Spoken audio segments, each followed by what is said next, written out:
Eu quero ler com você Deuteronômio capítulo 20.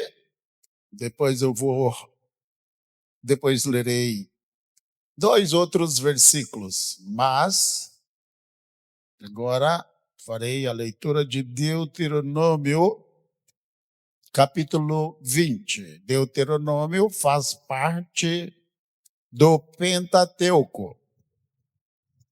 Gênesis, Êxodo, Levítico, Números, Deuteronômio. Então, Deuteronômio capítulo 20, para a nossa meditação, ou palavra desta noite. Deuteronômio capítulo quanto mesmo 20, diz o seguinte: quando saíres a peleja contra teus inimigos, e vires cavalos e carros e povo mais numeroso do que tu, isso aqui é um problema. Que tamanho, pastor? Dos grandes.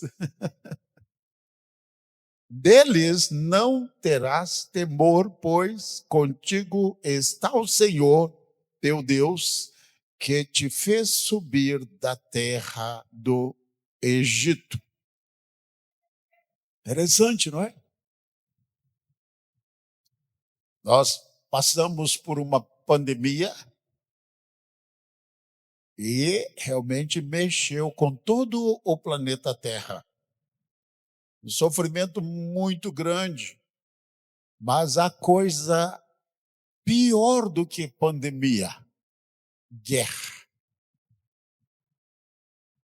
Quando suas mães veem seus filhos pegando armas e indo para o campo de batalha sem saber se voltam. Estava uma certa vez na Coreia do Sul e ouvi o pastor Show falando, né? Ele narra isso, inclusive, num livro, não sei se no livro da Quarta Dimensão. Ele diz que na época da guerra da Coreia, que a Coreia enfrentou, ele estava começando a igreja e as mães desesperadas, aflitas, vendo os seus filhos irem para a guerra. Que aflição, que dificuldade, angústia. E ele disse, olha, vamos fazer o seguinte, vamos nos reunir na igreja e vamos, as mães cujos filhos foram para a guerra, vamos nos reunir, né, constantemente, estabeleceu lá o período da oração e vamos clamar. Eu ouvi dizer que há na Coreia do Sul igrejas fortes, uma igreja lá que recentemente completou 35 anos de culto de oração matutina. Oração de 5 a 6 ou 5 a 7 da manhã. Período de 35 anos. Eles estavam fazendo um culto de agradecimento a Deus por esse período. E o pastor fez esse desafio e as mães vinham para orar. Oraram meses, quem sabe anos. E ele dá o testemunho que todas as mães que oraram, intercederam e clamaram o tempo todo por seus filhos durante a guerra, todos eles voltaram vivos da guerra. Aplauda o Senhor, dê um brado de vitória. Está faltando o brado de vitória, amém? Então ele diz, olha, quando saíres a peleja contra teus inimigos e vires cavalos e carros e povo mais numeroso do que tu, deles não terás temor, pois contigo está o Senhor teu Deus, que te fez subir da terra do Egito. Olha a promessa de Deus para Israel. Promessa de Deus para aquela nação, dizendo: olha, vocês vão para a guerra. Haverá guerra, sim. E vocês irão contemplar um inimigo muito maior em número do que vocês. Cavalos, ele diz aqui, não é? Carros de guerra. Vocês vão encontrar um inimigo muito superior em número, em poder, em força, em tudo. Mas vocês não devem ter medo, porque eu vou subir com vocês. Eu vou para a guerra com vocês. Às vezes a arca ia, e a arca ia à frente da guerra. E o Senhor ia destruindo os inimigos, né? Nós falamos hoje pela manhã das ursas que destruíram, né? 40 rapazes, uma senhora estava usando, né? Mas mesmo, eles falaram aqui de manhã, esse pessoal que fica fazendo matéria, criticando, comentando, né? E ela estava criticando que Deus ruim é esse, que faz com que um profeta, porque estava sendo zombado, amaldiçoa aqueles crianças, só não falou recém-nascido, né? Só não falou que eles tinham bubu na boca. E essas ursas saem e matam 40 dessas criancinhas tão pequenininhas, coitadinhas. E ali eu gosto de ver os comentários, se Deus é mau.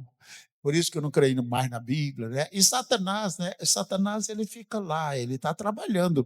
E ele pega os neófitos, ele pega os inexperientes, ele pega os fracos na fé, aqueles que não mergulharam na palavra, aqueles que ficam na superfície da palavra. Não cresceram, não separaram o tempo para estabelecer uma base profunda. Só que a palavra ali não é crianças. Criança é Yeladim, que é para criança pequena, às vezes recém-nascido, não é? Não é essa palavra que aparece. É a palavra Naar, de Naarim, do plural em hebraico, que são rapazes. Já o quê? Grandinhos. Por exemplo, o Salomão, ele falou: Senhor, eu sou uma criança. Só que aquela era uma criança já crescida, né? Como diz no interior, é uma criança, tá? Porque ele já tinha 21 anos de idade quando ele começou a reinar. Só que ele estava dizendo que era criança, tá? Porque ele estava face a um grande desafio, e as pessoas, olha que criancinha. O Salomão, ele quando começou a reinar, irmãos, ele tinha um bubu na boca e tinha mel. A mãe dele tinha que botar um mel no bubu, toma neném e tal. Bom, ele tinha 21 anos de idade. Isso que dá a ler a Bíblia superficialmente, não é?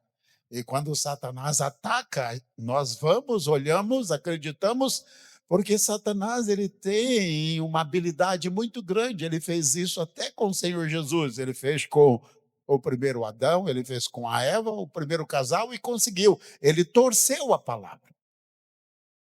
O homem foi expulso do Éden porque o diabo torceu a palavra, e o Adão e Eva não soube refutar, não soube se defender.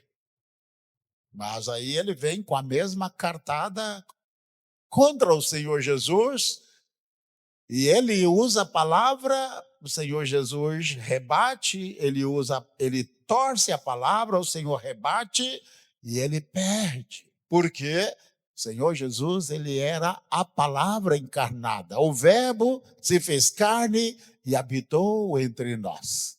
O inimigo não conseguiu prevalecer.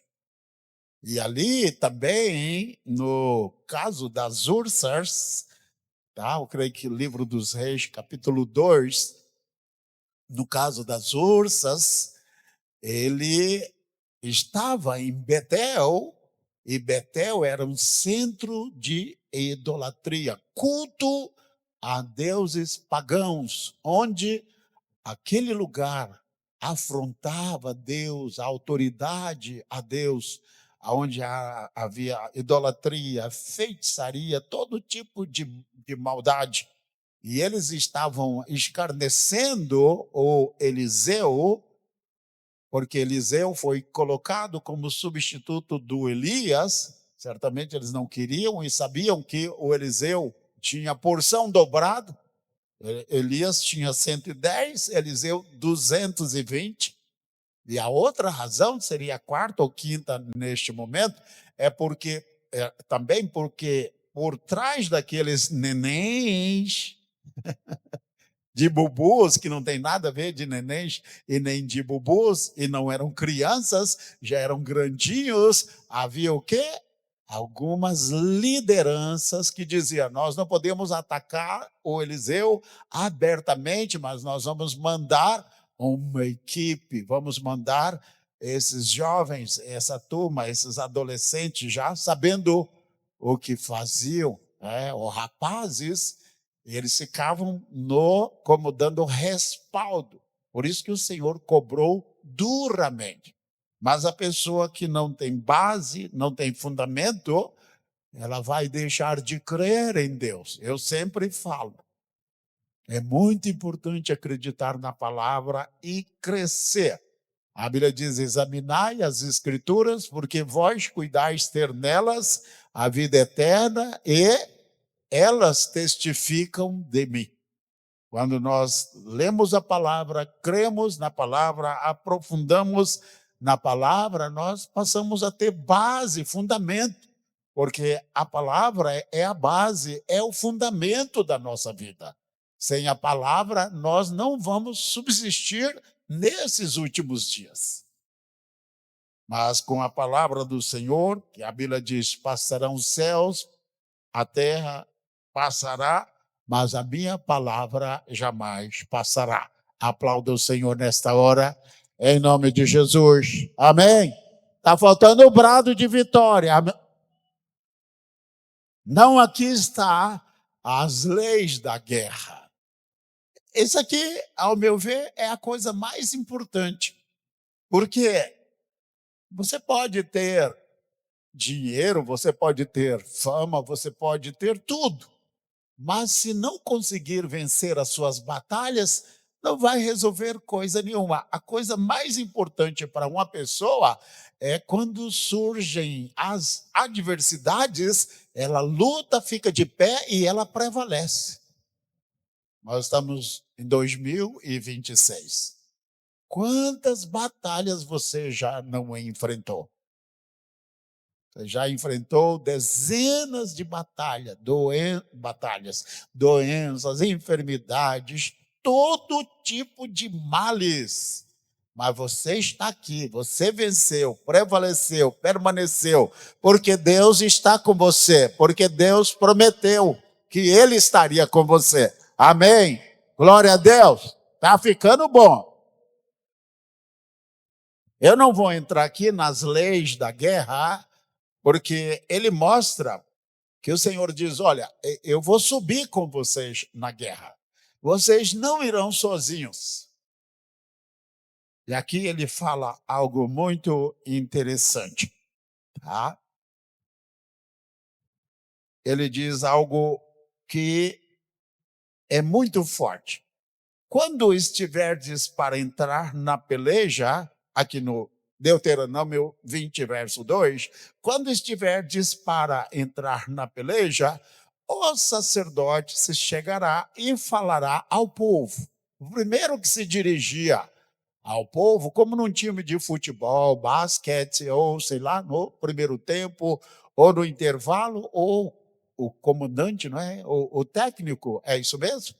Ele chama: olha, vamos conseguir, vocês podem fazer melhor, olha, vamos avançar, olha, esse período que jogamos não foi tão bom, mas vocês treinaram, vocês podem dar o melhor, nós podemos virar esta situação.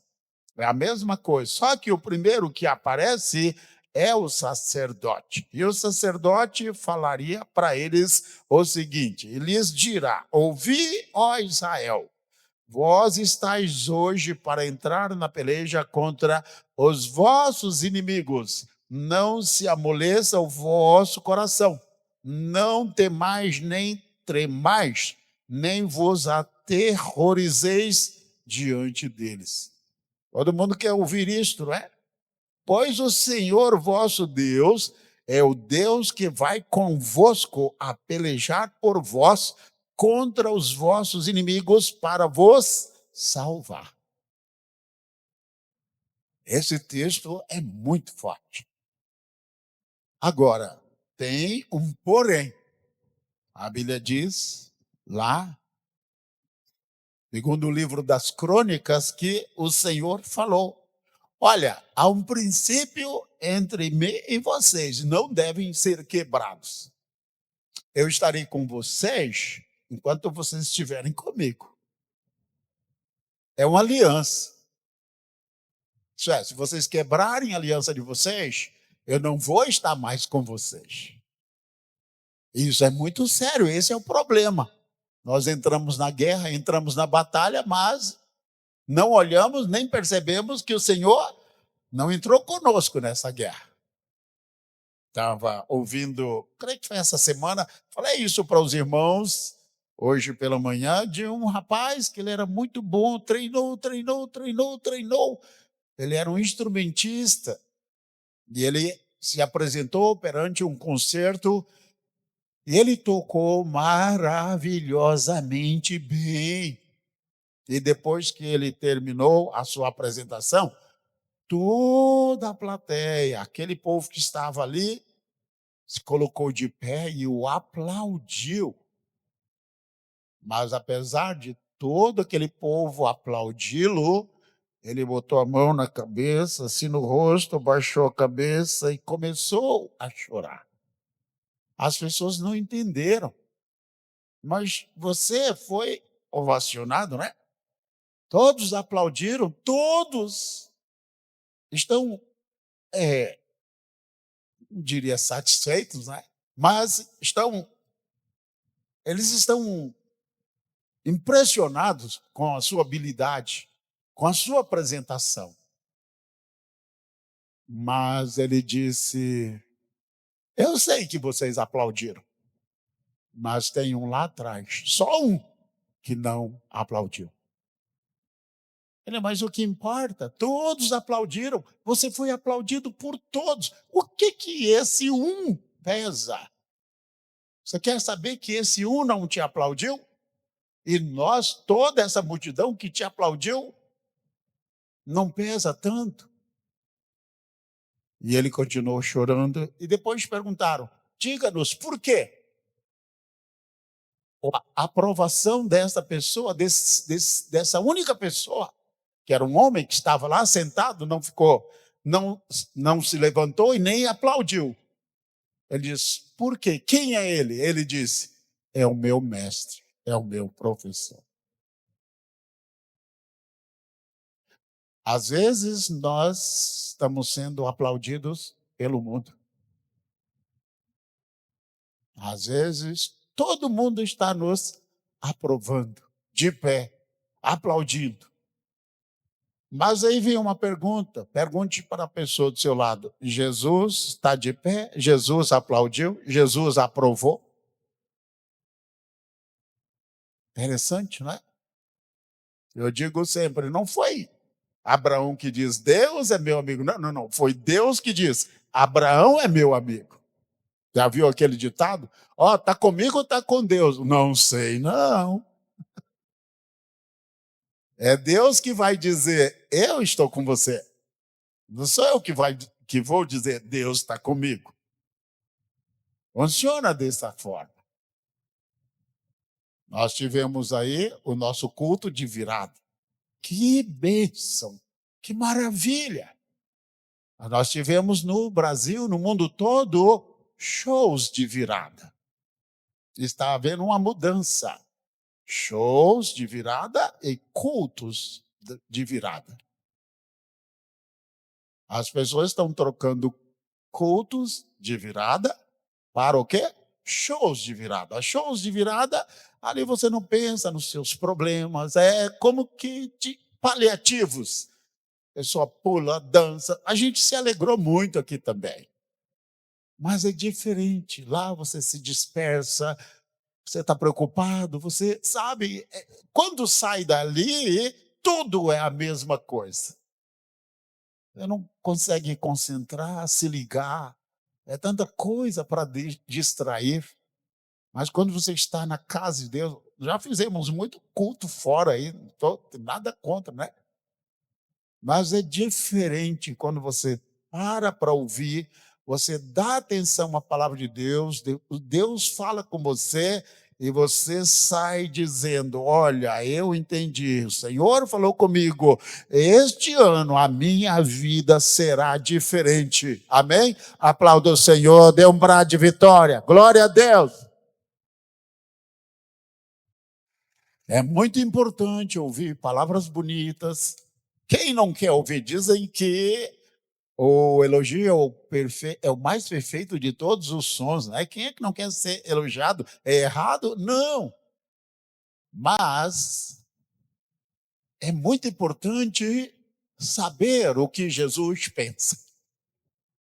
O mundo está aí, não é? Igrejas, tanta igreja se levantando, e elas têm o aplauso, a aprovação. Mas que igreja linda, oh, que coisa linda. Mas espera aí, Jesus ficou de pé, Jesus aplaudiu, Jesus aprovou, porque há tanta coisa acontecendo, tantas igrejas surgindo, mas não tem base, não tem fundamento. Eu digo, pregue o evangelho e não vai ficar um lá dentro. Porque as pessoas não querem ouvir o evangelho. E eu te digo uma coisa: no dia da parada, quando a guerra vier, quando as adversidades aparecerem, o que vai fazer com que eu e você permaneçamos de pé é o fundamento que temos da palavra de Deus. Nada, show nenhum vai nos alimentar. É a palavra de Deus que vai nos ajudar a permanecermos de pé diante da guerra do Golias, do irmão do Golias, do pai do Golias, do primo do Golias, do filho do Golias. Todos eles cairão em nome do Senhor Jesus, porque Deus está conosco. Se você crê, recebe, aplauda, dê um brado de vitória bem forte. Amém. Então isso é muito importante entender essa realidade. Hoje pela manhã nós falamos de Daniel capítulo 1. Me disseram, prega essa mensagem à noite. Rarissimamente eu compartilho uma mensagem da manhã à noite, ou de manhã, às vezes, tá. Quando eu leio a Bíblia, o problema, tem pessoas que têm dificuldade, pastor, o que eu vou pregar? Como que eu prego? Como? Ah, eu sei que isso acontece com todo mundo. Meu problema é saber o que pregar, porque quando eu começo a ler a Bíblia, eu tenho papel na mão, às vezes eu tenho lá temas, 20 temas ali, qualquer um que eu pegar, eu vou. Você usa o tema, como já estou um pouco familiarizado com a Bíblia, flui, sem problema. Mas, eu falei hoje de manhã sobre Daniel, capítulo 1, versículo 8. E dei uma pequena pincelada na nossa postura, dei uma pincelada na virada, no culto da virada. Que é importante eu e você entrarmos na casa de Deus, renovarmos a nossa aliança com o Senhor. Mas se eu e você não mudarmos, nada vai mudar. Eu vi uma mensagem da pastora, é o nome dela, da esposa do pastor César, não é? Pastora Cláudia Castellanos. Ela falou, se você muda, tudo muda. Eu falei, incrível. É verdade. Se eu mudo, tudo vai mudar. Se eu não mudo, o que vai acontecer? Não vai mudar nada. Porque nós estamos esperando que o irmão mude, a irmã mude. Nós estamos esperando que o pastor mude, que a nação mude, que Deus mude, ou sei lá, o que aconteça, que o anjo Gabriel mude, ou vá com a cara da gente. A gente está esperando que tudo mude, mas não vai acontecer. Primeiro, Deus não muda por nossa causa. Nós é que temos que nos encaixar na sua vontade.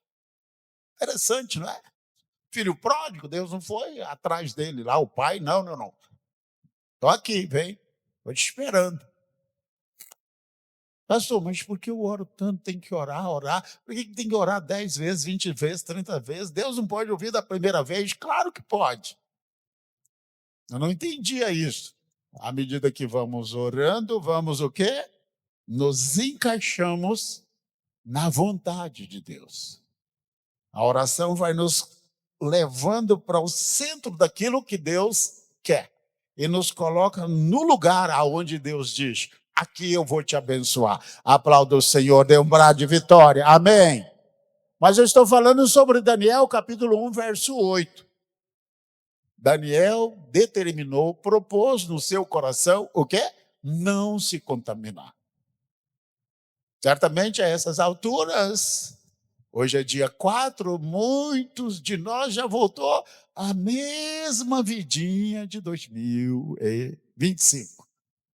Eu fiz um propósito esse final de ano. Final de ano, todas as vezes que eu ia vestir minhas camisas, parece que elas encolhiam. Falei, mas que coisa, as camisas estão encolhendo, por que encolhe só em dezembro? Eu falei, eu vou vestir minhas camisas, todas elas, e nenhuma vai apertar o meu pescoço. E eu fiz esse propósito e consegui. Dizem que quem come mais, vive menos. Quem come menos, vive mais. Repita para a pessoa do seu lado, fala aí. Quem come mais, o quê? Vive menos. Quem come menos, vai, o quê? Viver mais. Não, pastor, eu pensava que era diferente. Quanto mais eu comesse, eu ia viver muito.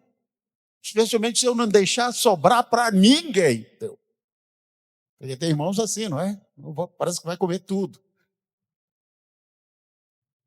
E o problema não é comer, é saber o que comer. Né? Hoje tem uma divisão daquilo que a indústria está jogando para cima das pessoas e está matando mesmo, e aquilo que os nossos pais, avós comeram e estão aí com 100 anos, né? Não pega nenhuma gripe. Porque a indústria está fazendo uma mudança, uma transição. E a humanidade está entrando nisto aí. Está pagando um preço muito alto. Por causa do quê, pastor? Por quê? Por quê? Qual é o segredo? É o paladar. Quem tomou emulsão Scott? Aquele vidro, né? Que tem um homem carregando um peixe. Tá, eu estava olhando a emulsão Scott e colocaram. Irmãos, eu tomei aquilo. Claro, não precisou. A gente sempre, quando éramos pequenos, disputava quem é que comia a pimenta que ardia mais, né? Ou quem chupava um limão sem fazer uma careta. Aquilo era ser homem. Olha a cabeça da gente, misericórdia. Então, hoje eu pego um limão, você não vai me ver fazendo uma careta chupando um limão. Porque a gente chupava limão para provar para o irmão mais velho que a gente chupava um limão e não fazia careta, não é? Quem tomou emulsão Scott? Olha, interessante. Eu tomei. Ninguém, minha mãe, meu pai, não precisou segurar aqui, apertar aqui, enfiar a goela, a colher lá, ou o vidro, né? A gente saía. Tal. Quem tomou sal amargo, quem tomou sal amargo? Esse aí, uns dois tomou. Olha ali, só uma pessoa. Pastor, essa aí é acima de 120 anos, né? Se você tomou sal amargo, você toma qualquer coisa e você vai dizer como isso é gostoso, viu?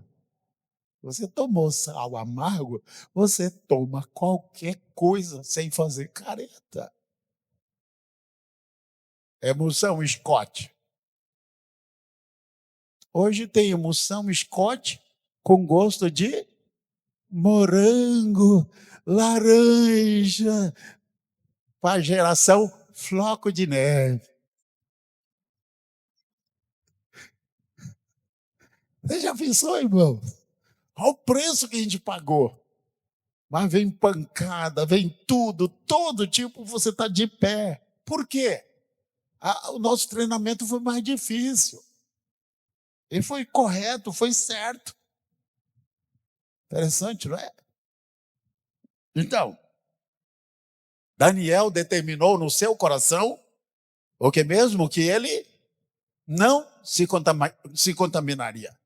Daniel determinou. Ele diz: olha, eu vou determinar. Ele calculou o custo, as adversidades, tudo que ele podia calcular, porque você não entra numa guerra sem conhecer o inimigo. Você não entra numa guerra. O Senhor Jesus diz: olha, você vai fazer guerra contra alguém, primeiro você vai saber se essa pessoa é mais poderosa, você vai ter que saber se tem mais soldados, o poder bélico, tudo, você vai ter que saber tudo isso.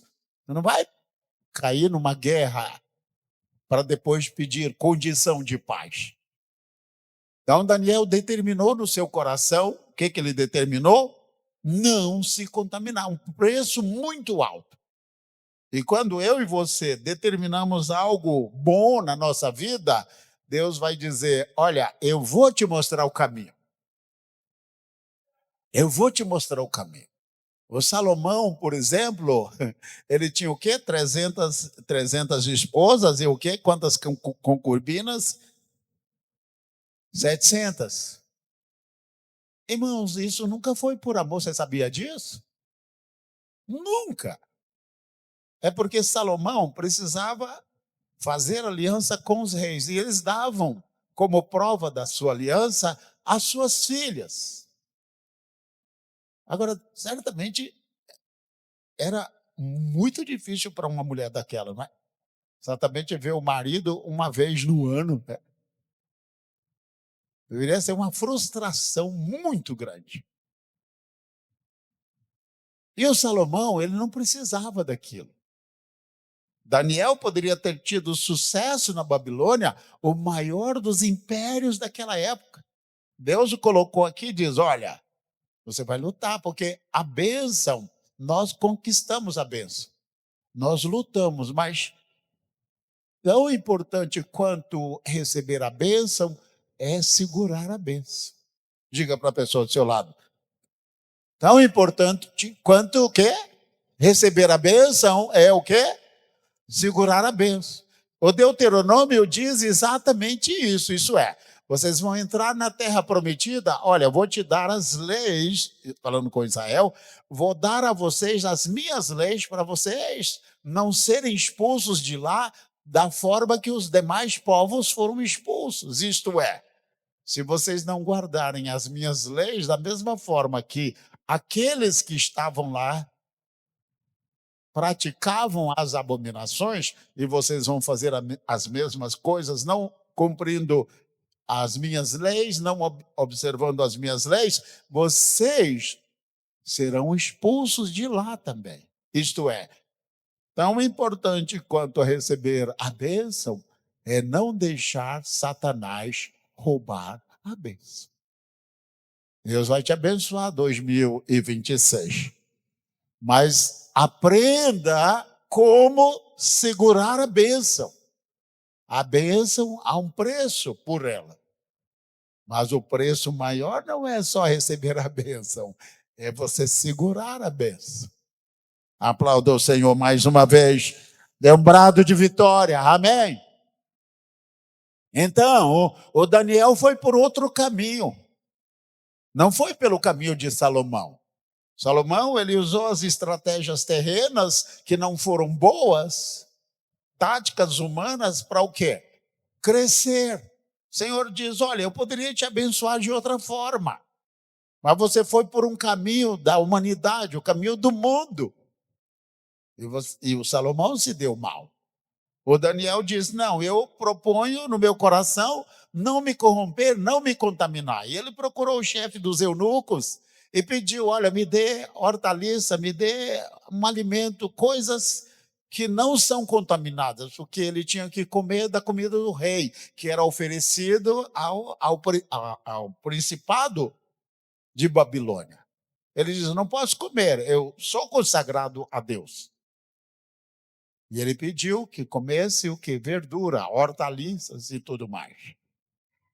E Deus aprovou, abriu um caminho para ele. Depois ele comeu o que ele quis. Mas no começo ele teve que comer aquilo que não era contaminado.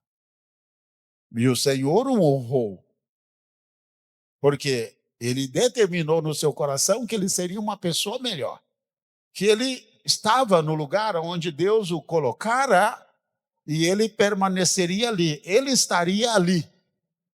E ele permaneceria ali, isto é, a bênção, ele não perderia a bênção por fazer errado. Então, é muito importante buscarmos a Deus.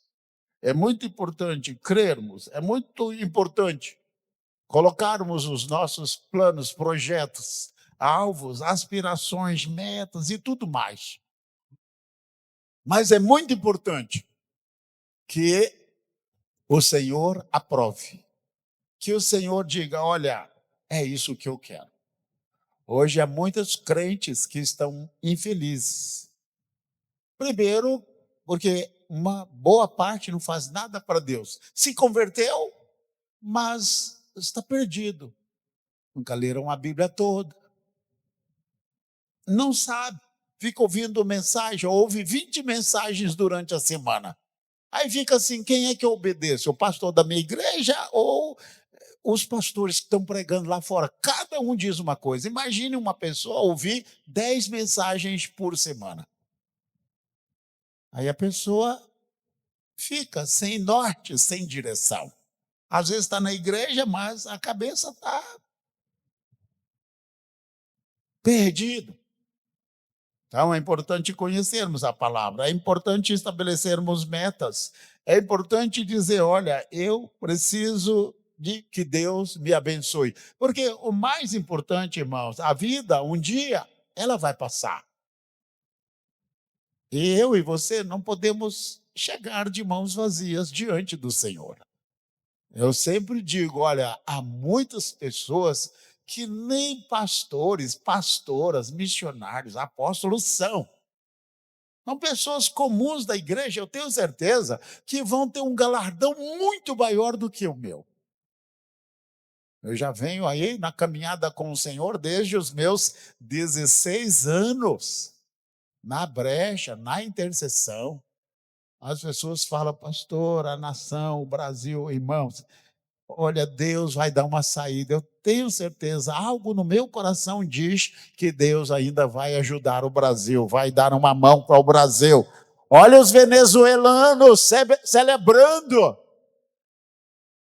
Falei: meu Deus, se um servo de Satanás, amarrado, acorrentado, imagina o dia que chegar o dia do capeta mesmo, irmão, que ele for lançado num lago de fogo e enxofre, a vitória, o grito, o brado de alegria que haverá nos céus, na terra, no mar, debaixo da terra. Aplauda o Senhor, dê um brado de vitória, amém. É melhor aplaudir agora, viu?